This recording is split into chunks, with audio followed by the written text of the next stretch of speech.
सरकार जो है इतनी संवेदनहीन है, इस बीमारी को भी अपने फ़ायदे के लिए देखती है। जब देखा कि बीजेपी और जदयू के रैलियों में भीड़ आने कम हो गए तो उन्होंने लॉकडाउन में वो जो लोगों को मिक्सिंग इस हटा दिया अगर अपने भीड़ में लाना शुरू करने के लिए। अब देखिए इस लॉकडाउन में सब लोग घर में बंद हैं, ये सरकार जो है कृषि बिल लाती है, वो भी ऑर्डिनेंस करके लाती है। ऑर्डिनेंस का मतलब क्या होता है? अध्यादेश आपातकालीन स्थिति। कौन सी आपातकालीन आ गई भाई कि कृषि को लाने के लिए? लेकिन तो वो तो कह रहे हैं सर, आपातकालीन बैठक इसलिए बुलाई जानी चाहिए थी कि ये बीमारी को लेकर होनी चाहिए। इनको जो मन में आता है वही करते हैं, जो मन में नहीं आता है वो नहीं करते। जनता जाए भाड़ में।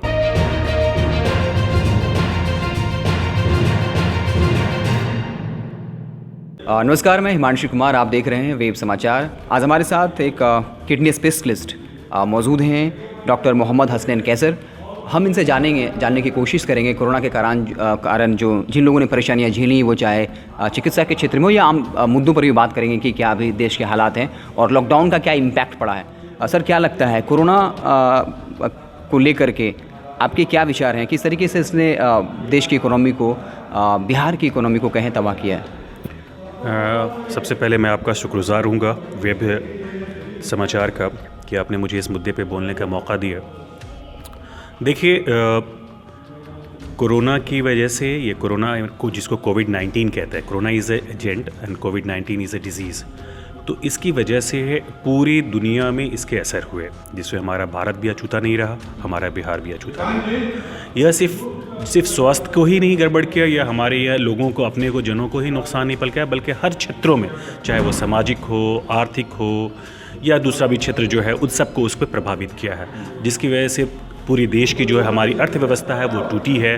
कितने के रोज़गार गए हैं, वैसे लोगों के रोज़गार, जिसको नौकरियां थी उनकी नौकरियां गई हैं, जो अनऑर्गेनाइज सेक्टर्स था, जो लेके ठेला बेचते थे या छोटे दुकान लेके करते थे, उन लोग की भी जो है सारी चीज़ें, या दिहाड़ी मजदूर थे जो प्लान करके दूसरे में जाया करते थे, उन सब के रोज़गार को उनसे प्रभावित किया है और उनके यहाँ जो है परेशानियाँ, बहुत ज़्यादा परेशानियाँ। एक सवाल है कि परेशानियाँ हैं, तो क्या लगता है कि इस परेशानियों का जो सॉल्यूशन निकाला गया सरकार के द्वारा, चाहे वो राज्य सरकार हो या केंद्र सरकार हो, उसको आप कैसे देखते हैं? क्या वो सफल रहे? क्या उन्होंने पूरी कोशिश करी है ताकि जो इसके कारण इकोनॉमी में जो स्लो डाउन आया और जो मदद की जानी चाहिए थी, क्या वो मदद की गई है?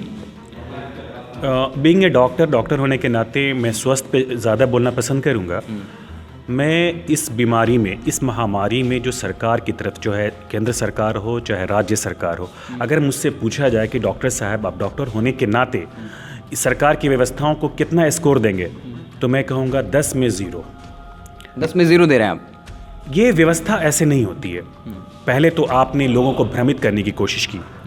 मैं आपको आंकड़े के साथ, ये नहीं कि मैं सहमत नहीं हूँ तो मैं जो भी चाहूँ बोल दूँ, मैं उसको आंकड़ों के हिसाब से देना चाहूँगा। मैं अगर बिहार की मैं बात करूँ, जैसे ही हमारा पहला, ये एक चीज़ मैं यहाँ समझाना चाहूँगा, ये बीमारी हिंदुस्तान में आती ही नहीं। ये बीमारी हम लोगों की कमज़ोरियों की वजह से हुई। अगर आ भी गई थी तो 3 हफ्ते से ज़्यादा लॉकडाउन करने की ज़रूरत ही नहीं होती। वैसे देश हैं दुनिया में जिन्होंने इस 3 हफ्ते करके अपने पूरी तरह से प्रभावी कदम उठाते हुए अपने यहाँ से ये पूरी तरह से कोरोना फ्री कर लिया, जिसमें अभी मिसाल है न्यूजीलैंड का। तो न्यूजीलैंड में अभी कोरोना फ्री हो चुका है, वो अभी तक एक भी केसेस वहाँ नहीं आ रहे। तो उन्होंने ऐसी कोशिशें, कैसे कोशिशें, कोई भी ये बीमारी बाहर से आ रही, इस बात को हम जानते हैं। कोई कहता है चीन से आई, तो कोई कहता है अमेरिका से आई। तो अमेरिका से ही मान लें या चीन से ही मान लें, तो किस रास्ते से आएगी? हवाई रास्ते से आएगी, ज़मीनी रास्ते से आएगी या पानी के रास्ते आएगी? क्या हम सक्षम नहीं है उन रास्तों को रोकने के? तो पहला कदम क्या होना चाहिए था कि हमारे इन रास्तों पे, वहाँ पे पूरी से स्क्रीनिंग व्यवस्था मौजूद करनी चाहिए थी। हमें वहाँ पे जो है क्वारंटाइन की व्यवस्था करनी जानी चाहिए थी और से वहाँ पे पूरी टेस्टिंग सिस्टम को व्यवस्था करनी जानी चाहिए। उसके बाद उन लोगों को बाहर भेजना चाहिए था। दूसरी चीज़ क्या है, यहाँ पे इस हर जगह पे, वैसी जगह पे जहाँ पे लोगों की मिक्सिंग होती है, जैसे बस स्टैंड्स, एयरपोर्ट्स, रेलवे स्टेशन, मेरी बात मुकम्मल कर लूँ, रेलवे स्टेशन, बाज़ार, वहाँ पे एक स्क्रीनिंग सिस्टम अवेलेबल करना चाहिए था, जिससे क्या होता है कि लोग आपको पिकअप करते। आप किसी बीमारी को कैसे पिकअप करोगे जब तक उसको स्क्रीन ना करोगे, है ना? स्क्रीन करके उसको आइसोलेट करना, जो बीमार है उसको हटा दिया और उसको हटा करके 14 दिन तक क्वारंटाइन कर दिया। इसमें आपके पैसे खर्च शुरू में लगते कि बहुत पैसे खर्च हो रहे, नो, इसमें सही बात है कि पूरे देश के लोगों का स्क्रीनिंग नहीं कर सकते हम, लेकिन खास लोगों का स्क्रीनिंग कर सकते हैं ना। जो उस वक्त आ रहे थे वहीं पे रोक दिया जाता, उनकी स्क्रीनिंग होती, टेस्ट होता, आइसोलेट करना होता। जी, बीमारी होती ही नहीं। सर, मेरा एक सवाल है बड़ा इंटरेस्टिंग। अगर अब इस हालिया दिनों में देखें, बिहार में चुनाव हुआ, हैदराबाद निगम में चुनाव हुआ, अभी कहा जा रहा है कि आप देखिए बिहार सरकार का गाइडलाइन था कि जो भी गाड़ी वाले जा रहे हैं वो मास्क पहनी नहीं तो गाड़ी जब्त हो जाएगा। बिहार चुनाव हुआ, हज़ारों लाखों की संख्या में रैलियों में लोग इकट्ठा हुए। अगर वाकई में कोरोना इतना खतरनाक है और तेज़ी गति से फैल रहा है कि मास्क नहीं पहनने से या 10 लोगों के इकट्ठा होने से फैलता है, तो ये हैदराबाद निगम का चुनाव हो या फिर बिहार जहाँ लाखों लोग इकट्ठा हुए हैं, तो इससे कोरोना नहीं फैला क्या? अब तक कोरोना नहीं बहुत ज़्यादा नहीं फैल गया होगा? तो क्या लग रहा है कि आने वाले दिनों में लॉकडाउन एक सॉल्यूशन है या उस वक्त भी सॉल्यूशन था? क्योंकि अगर लॉकडाउन सॉल्यूशन था तो फिर रैलियाँ क्यों हुई हज़ारों लाखों की संख्या में? देखिए, ये सरकार जो है इतनी संवेदनहीन है, इस बीमारी को भी अपने फ़ायदे के लिए देखती है। जहाँ उसको फ़ायदा नज़र आता है वहाँ पे उस तरह के कदम उठाती है। अब देखिए, उसको बिहार में इलेक्शन कराने थे तो इतनी सारे विडंबनाएं तैयार की, ये इतने सेंटर्स बनाए जाएंगे, ये बनाए जाएंगे, फला बनाए जाएंगे, लोगों को आइसोलेट किया जाएगा और लोगों को जो है मास्क पहनाया जाएगा, ये दिया जाएगा, वो दिया जाएगा, फला बहुत सारी है। रैलियाँ शुरू हुई, भीड़ आने कम हुए। जब देखा कि बीजेपी और जदयू के रैलियों में भीड़ आने कम हो गए तो उन्होंने लॉकडाउन वो जो लोगों को मिक्सिंग हटा दिया अगर अपने भीड़ में लाना शुरू करने के लिए। तो मेरा ये कहना है कि ये मैंने पहले ही कहा कि मैंने 0/10 का स्कोर दिया मैंने, इसी वजह से मैंने किया। ये इस बीमारियों में इसने अपने फ़ायदे की स्कीम लानी शुरू कर दी है। अब देखिए, इस लॉकडाउन में सब लोग घर में बंद हैं और कोविड-19 से परेशान है, ये सरकार जो है कृषि बिल लाती है, वो भी ऑर्डिनेंस करके लाती है। ऑर्डिनेंस का मतलब क्या होता है? अध्यादेश आपातकालीन स्थिति में। कौन सी आपातकालीन आ गई भाई कि कृषि को लाने के लिए? लेकिन तो वो तो कह रहे हैं सर, आपातकालीन ये बैठक इसलिए बुलाई जानी चाहिए थी कि ये बीमारी को लेकर होनी चाहिए, ये कृषि के ऑर्डिनेंस लाने के लिए मजदूरों वाली कानून ले आया, पता है आपको? लेकिन उनका क्या तर्क है? फिर मैं आपको क्रॉस कर लेता हूँ, फिर बोलिएगा। वो ये कह रहे हैं कि पिछले 10-12 सालों में लगातार कृषि पे चर्चा हो रही है, इसलिए क्या ज़रूरत थी? हमने तो इस पर काफ़ी 10 साल से चर्चा हो चुका है, इसलिए ऐसा नहीं कहा जाना चाहिए कि बहुत जल्दी में ये पास किया गया। सरकार का ये तर्क है, इसको आप कैसे क्रॉस करना चाहिए? देखिए, एक चीज़ मैं बताऊँ आपको, मैं आप ही से एक प्रश्न कहता हूँ, क्या लगता है कि ये सरकार डेमोक्रेटिक है, प्रजातांत्रिक है, ये लोगों पे विश्वास रखती है? मुझे तो नहीं लगता है। ये पूरी तरह से ये फासिज्म की तरफ जा रहा है, डिक्टेटरशिप्स की तरफ जा रहा है। इनको जो मन में आता है वही करते हैं, जो मन में नहीं आता है वो नहीं करते। जनता जाए भाड़ में।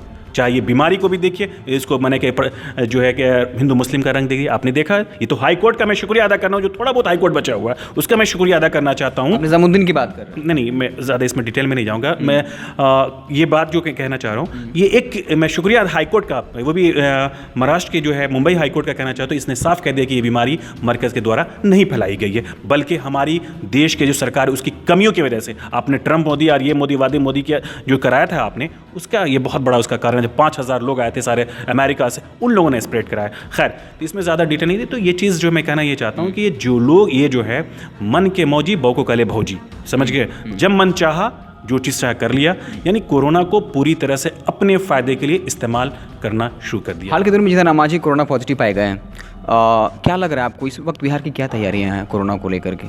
हमें तो कहीं दिखाई नहीं देती। मैं खुद डॉक्टर हूँ, मेरे कलीग्स हैं एनएमसीएच में, पीएमसीएच में, एम्स में, आईजीएमएस में, हम तो कोई नहीं दिखाई दे रही है। किसी तरह की तैयारी हमको नहीं दिखा रही। अगर ये जान ले तो भगवान का बहुत बड़े लोग हैं यहाँ, तो वाकई भगवान की जो पूजा करते हैं लोग, मैं उनका और भगवान वाकई लगता है यहाँ के लोगों के साथ है। नहीं तो जैसे इन लोगों की रवैये हैं वो तो ऐसे ही जैसे पत्ते सूखे पत्ते झड़ते हैं पेड़ से, वैसे ही यहाँ के लोग गिरेंगे ज़मीन पे। ये तो भगवान भरोसे हम लोग हैं। भगवान हम मेरे पास एक इंटरेस्टिंग सवाल है। आप देख लीजिए, अमेरिका जैसे देश हैं जिनका हेल्थ इंफ्रास्ट्रक्चर बहुत बढ़िया है, उस तुलना में इंडिया के इंफ्रास्ट्रक्चर जो है हेल्थ को लेकर काफ़ी ख़राब है।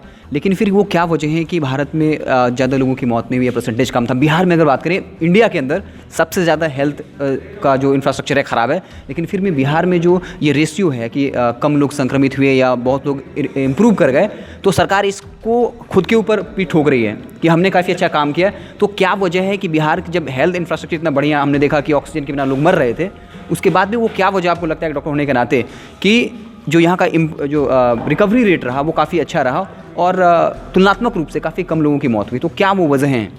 कि मैं सबसे पहले शुक्रिया अदा करूंगा उस भगवान का जो हमारे साथ हमेशा खड़ा हुआ रहता है। सरकार का जो इंफ्रास्ट्रक्चर है काम करने का, सो आपने देखा नहीं लॉकडाउन में क्या था स्थिति? एम्बुलेंस की व्यवस्था नहीं, ऑक्सीजन की व्यवस्था नहीं, एडमिशन की व्यवस्था नहीं, लोगों को खाना नहीं मिल रहा है, कोई उसको डॉक्टर्स वहाँ पे जो सर्जिकल स्टाफ्स हैं वो सब वो पहुँच नहीं पा रहे। पहुँच इसलिए नहीं पा रहे थे कि उन डॉक्टर्स भी या मेडिकल स्टाफ्स को भी वो फैसिलिटीज़ नहीं प्रोवाइड किया।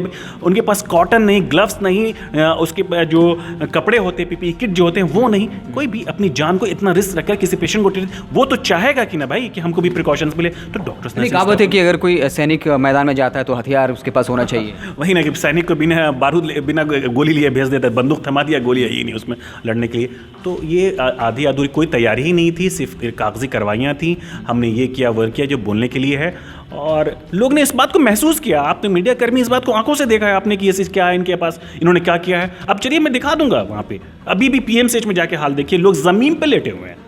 ये हमारे ये जो बचाए गरीब आदमी का क्या अहमियत है हमारे इस देश में कि उसको एक सही से चिकित्सा सुविधा नहीं मिल पाती है। करने के लिए तो भाई एकदम, मैंने तो आपको शुरू में बताया उपाय कि ये सारे उपाय होते हमारे 3 हफ्ता। ठीक है, अब मैं एक सवाल और चाहूँगा कि आप जो इकोनॉमी की बात कर रहे थे काफ़ी कम शब्दों में, आप जो कह रहे थे कि ये चीज़ें करनी चाहिए, जो अपने मांग रखी कि सरकार से कि डायरेक्ट ट्रांसफ़र पैसों की करनी चाहिए अकाउंट्स में, वो सॉल्यूशन बहुत कम शब्दों में हम चाहेंगे कि आप उसको समाप्त करें।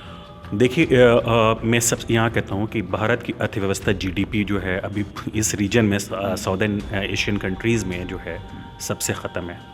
अभी तो उन्होंने ख़ुद बताया था लगभग 23.9, दैट मीन्स 24 था, और वो अभी घट के और हो गया है, वो लगभग 27-28 हो गया इनके हिसाब से। अब तो वो ख़त्म ही कर दिया है कि अब आंकड़ा नहीं आएगा वो भी, क्योंकि अब इनके समझ में आता है लोगों को इस बात को। तो जब इतनी अब बाहर के जो पड़ोसी मुल्क हैं उनकी GDP कोई 3 है, कोई 4 है, कोई लगभग अच्छा ही है। बगल में पड़ोसी देश है बांग्लादेश, उसकी अच्छी हो रही है, श्रीलंका है उसकी अच्छी हो रही है।